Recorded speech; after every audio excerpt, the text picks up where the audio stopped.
Hi guys, welcome to our YouTube channel. That is the Young Unsweet channel. This is season 3 of episode 2, and I'm joined with maybe we'll start with favorite uncle. It's my name.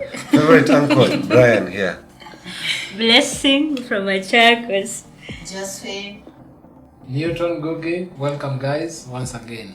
Yeah, so guys, leo tutaongelelea our day-to-day challenges as diabetics, and maybe Brian unaweza tuanzishia this episode. Challenges ni mingi. Tuambie challenges una face. I have a challenge in but generally diabetes tuko na type 1 specifically. Yes. Tuko na many challenges. Many challenges. But in our daily lives, to me, mostly inakwanga diet. Because lazima tushibe. Man. Lazima ushibe. Lazima tu, see me too. We eat to live. Yeah, we'll eat to whatever it is. Yes. Challenge kubwa yangu ni dieting. Yes. Not necessarily dieting, but kukula kushiba. You know, sometimes you have to eat and eat and eat. Yes. Then sugar zinapanda, insulin ratio to carbs. So you have to check. That's mine. I don't know, yako Kisinga. Yeah, ni disclosure. Like kuna ile ni ngumu sana kusema you're suffering or you're having this condition. Yeah, like I met coming out. Yes, I met a friend of mine mwenye aliniambia niko na dem, lakini sijemwambia niko na kisukari. So ilikuwa ngumu sana. Na ananiambia I'm not even ready to. Sababu ajui what will happen after amemwambia niko na diabetes. Speaking about dem, Newton, niko na dem. Yes. Does she know? Shout out to her. Does she know? So mine is an open secret. I even have an matter most of the strangers here wanajua. So yeah. Be like Newton. Hata mimi I'm usually open in disclosing my condition. For sure. But sometimes you have to read the room kwanza. Yeah. Definitely. So Nyiha, what's your biggest challenge? Me, I'd say hivyo vile actually pia mini diet, like diet and kufuata dawa vile inafaa.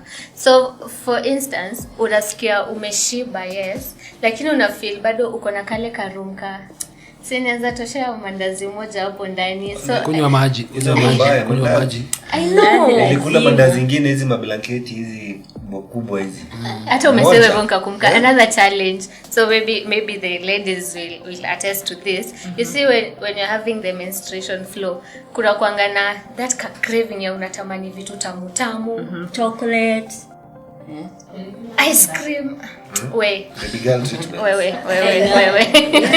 But yes, me mostly it's kufuata diet and saa zingine kudunga dawa accordingly. So I'll have like alarm ya long acting, alarm ya breakfast, take breakfast, umedunga. So I think yeah. And speaking of moods, I say moods, before menstruation flow. Yeah. See, I hear in the rumors, I'm not really sure. Kuna kwanga na mood swings. Is it part of the challenge during that period? Because mostly type 1, sometimes you can be irritated by some things. Na ukiongeza tena hiyo kwa nini unaogopa kusema menstruation? Niyo matamshi kwa mdomo. The menses, does it affect, is it a challenge in terms of how your daily struggles? It's also a struggle. How do you manage moods and everything? I actually disassociate with people, or I just keep quiet somewhere. Ndo mtu asinikanyange. Okay. Yeah. It works for me, and maybe watu watasema maybe you are mean or something, but when wanakuelewa, well and good. When wakuelewi, poleni. Do you think you're mean? I am. No. Josephine, over to you. I get good sleep when I'm having hypos. I get easily irritated. Otherwise, man says. Hiyo ni kitu normal. So what is your biggest challenge in like challenge in una struggle sana? My biggest challenge ni moja. Exercise, diet na hypo. Unaelewa? So one, you want to lose weight, so lazima uangalie what you are eating. At the same time, you must inject. And when you are active with exercise, obvious, your cells are very sensitive to insulin. So obviously utapata hypo. Unapata hypo unashinda sana nakula ama nafanya mahesabu za minus. Na kula nikienda kutoa. So I guess that's the biggest challenge napanga nayo. And then sometimes unaweza kuwa hypo when it comes ulisema diet or ulisema being open. When it comes to diet, sometimes unapata uko hypo, you want to eat something, then una overdo. Sugar tena zina shoot. Then you have to correct. Not necessarily the same insulin, but they are different brands. Unapata like inaenda juu inashuka chini, then unajua kurudisha pia ni kazi. Mentally pia sometimes it really affects us. What about you, Newton? What's your challenge? So my yangu ni tricky because it inashikana pia na story na sana usiku. So for example ukienda kulala, kuna ile tu perception tu sijui kana tokanga wapi kwa kitu nakwambia usilale kama unajua sugar yako. Sijui kama kuna ile like behind your mind kuna ile unaona ile hypoglycemia usiku uko I hope tu yani bila nimejipanga vizuri isinipate usiku, because most of the long acting unajidunga usiku saa 4 for example. So unajipata like you have to do that measurement kila usiku. And then secondly is that in your life hakuna life ingine utaishi. This is the only life that you have. So whatever dreams you have to achieve them with diabetes. And of course unajua how kuitishanga diabetes. So I think that is where most of the time that I find myself in, and I think that is why we even have a podcast and even a support group, ndio at least watu waweze kuongea, watu waweze kuengage. You meet the people who are living with the condition as you are, because you cannot be, no man is an island. So that is I think what I experience a lot. So at this juncture, inakuanga juncture. Yes. It's evident sisi wote tunasuffer from dieting. Okay, sisi wote majority. Suffering, it's a challenge. Like Suffering it's a to me. Suffering. Oh, ni challenge like you're not okay, sawa. Yes. So maybe we'll have a talk on nutrition and then I think one of the podcasts to later. Yes, to do how to deal with cravings, how to dealing with these challenges, of course. To carb ratios. Yeah. Hata niko na challenge nyingine. I don't know if it only happens to me. Nikiwa anxious. Nikiwa na anxiety. Nasikianga kama niko na hypo. Same. I thought ni mimi peke yangu. Kabisa. Ama sasa zenye umekasirika, ujue unatetemeka juu ya hypo ama ni hasira inafanya usikie sijui aje. Na pia kuna hypo anxiety. Hauna hypo, lakini unafeel uko nayo. Ukiangalia the activities uko nazo hata before your time ushaanza kuogopa ndapata hypo. So hypo inakuja. Which activity are you? For example, maybe uko job. Na kuna night shift. So actually Josephine is sharing kitu nini, because I also have a colleague, I'm a friend, and this person is also living with type 1, just my age mate. So kwake ni kuna ile perception unakonga nayo hatakangi watu mchukulie kama ni special, what is special. Kuna hiyo bridge, si ndio? So for example kama chai kwa hosi ama pale unafanya kazi kama ofisi unafaa kunywa chai saa 5.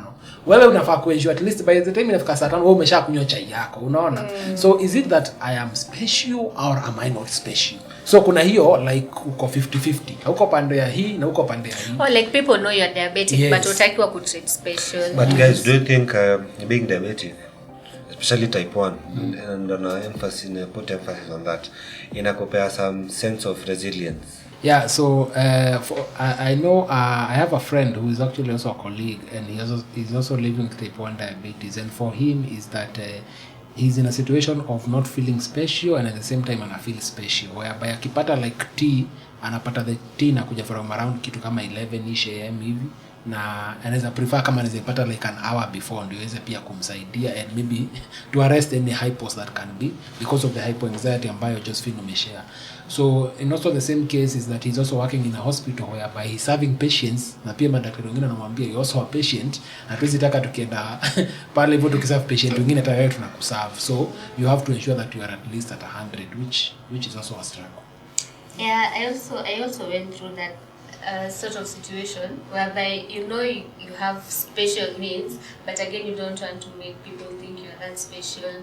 So say you kuna food imeserviwa, you really know vile hii chakula itafanya sugar zangu, but then because you don't want to bother other people or to feel special or people to think you are that special, but unasema tu utakula ama utakunywa. And then kuna some people ukienda wakikuoffer food, it's a bit rude ukikataa. Na maybe so na maybe ulikomesha na ulikomekula, or maybe your sugars are not well, unataka punguze, or maybe amekupea very large portions, so lazima upunguze. So sometimes it's a big challenge. But does it make you special? Like just because you are living with diabetes, does it make you special? So interesting. Sorry, I will have to interject. I cannot deny or accept. So tukikuja actually with Nyeha, tumekuja na cab. So yule jamaa wa cab nikamwambia ninasikia I'm feeling hungry na nataka kukula. Ametuambia aje? If you remember. Nasikia kweli. Alisema at he is on a 1 meal a day. Oh yeah. Na nikamuuliza una survive aje na meal moja. Yeah. So for him, because he is assuming sisi hatuna any other condition or anything, because he's also of course ignorant, but vile tumesema ati we are hungry, aka like offer a suggestion or an advice, me I'm on 1 meal a day, you should try it. Kuna mtu mmoja kuja by the way na kitu ambayo unajua for you it doesn't work, na insist. I've tried once. How did it go? But after nilikula tu asubuhi, but 2 hours after nimekula, when my sugars were okay, they were around 7, then sikuchukua insulin tena, so nilikuwa tu just water through the day, and my sugars were a bit stable. Ulikuwa on regime 24 hours ama no, a fast acting insulin, because after 2 hours imeisha kwa mwili, so the rest tu nikakuwa sawa. You know, it depends pia na regime yenye huko. For sure. You know, when you have insulin, that's when kikanja it will be disastrous. And guys remember, he's atuambie mtu afanye what we are doing, and this is not medical don't try this advice. Don't try this, please. Mstukujie you had it from Young Unsweet. Professional advice to the later professionals. So Blair alisema something about disclosure.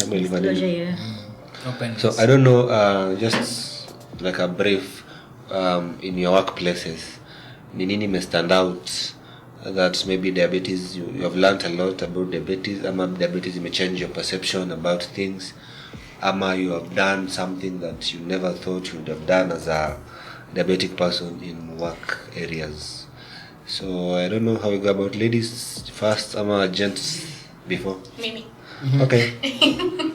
So I'd say having diabetes and of course going to work, it has somehow taught me to know when to talk, know when not to talk, know what to be open about, and know what not to be open about.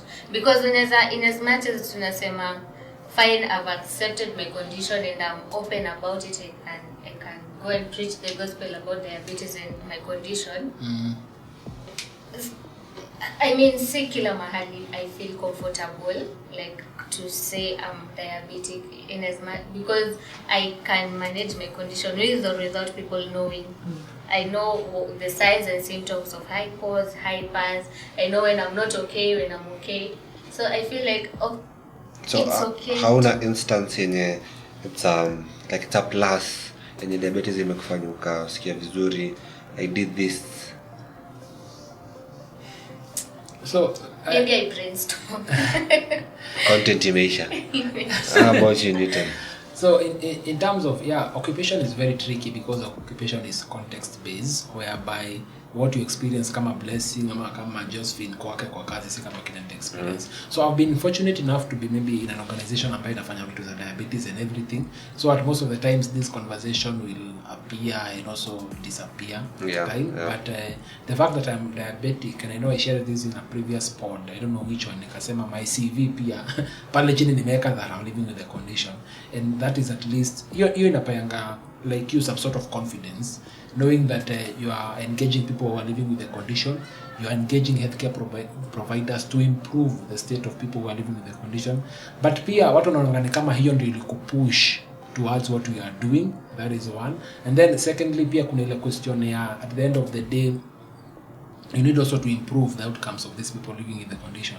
But basically, it's a plus. It's a plus for my end, because now I have a different view of how people even look at people living with the diabetes, and yet they are not living with the condition. So I have also observed, by the way, Josephine kwa hosi, daktari fulani kama kuna diabetes, vile na approach patient ni different na daktari hana diabetes approach. It takes one to know one. It takes one to know. It's the shoe. It's the size of the shoe and everything. If you walk in it, you will of course need it, because that is what I've observed. What about you, Kamama Josephine? So for me, Mamushka, nimekuwa na challenge one. I'm in attachment, so and my work involves a lot of physical activity, owezika no. Alafu pia ina involve different shifts. So how I used to take my medication imebidi ni change, because for instance kama ni shift we used to be nimekuwa niki take supper at 7. Now in the hospital it's at 9. Unaona, maybe tunaona mwili ijazoea. So and ni natumia long acting the 24 hours, so mwili ilikuwa ime master 7 unakula, so ukiextend kidogo inaonyesha aje unakuwa hypo. Sasa hiyo umetumwa, unatembea, unafanya nini, na kwa sababu I have to lazima nimalize attachment, so what maybe lazima ni change how things will work with me. And I don't want to disclose, because wataona hey, she's type 1, she can be a liability, anything can happen, na waniachishe. So what I did, like nilikuwa najipanga before nitoke home nakula, then I have my first aid kit that is sweetie, nazieka kwa scrubs.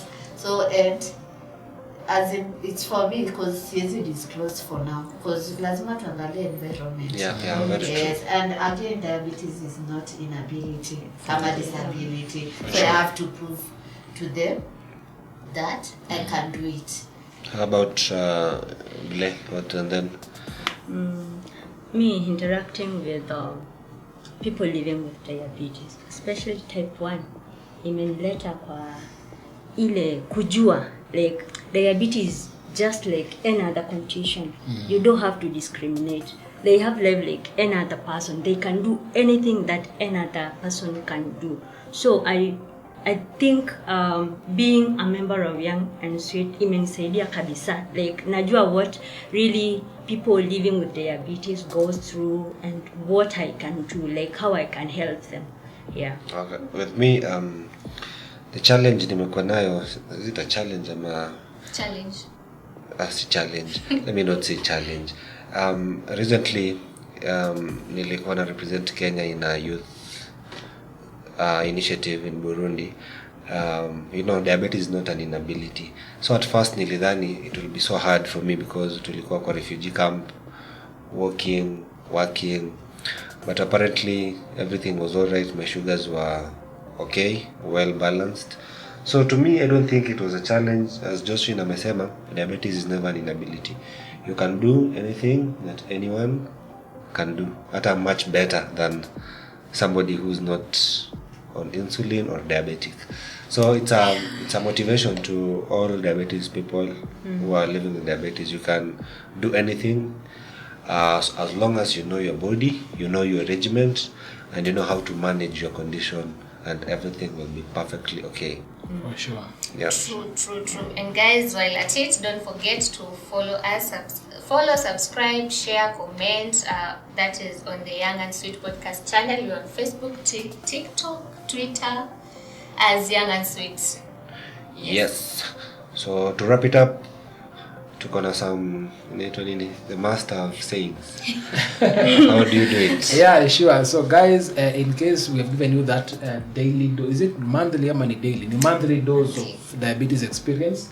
And the purpose of this podcast is to educate, empower, and to reach. And as always, we are here to help you out, and you can join our support group. We are looking forward to having webinar sessions with a professional who has joined the course recently. So more and more topics tutakuwa dissect, and we'll be able to share the stories, move together, and also live together. Sindio? Yes. And as always, tunasemanga the diabetes marathon Continue. Adios.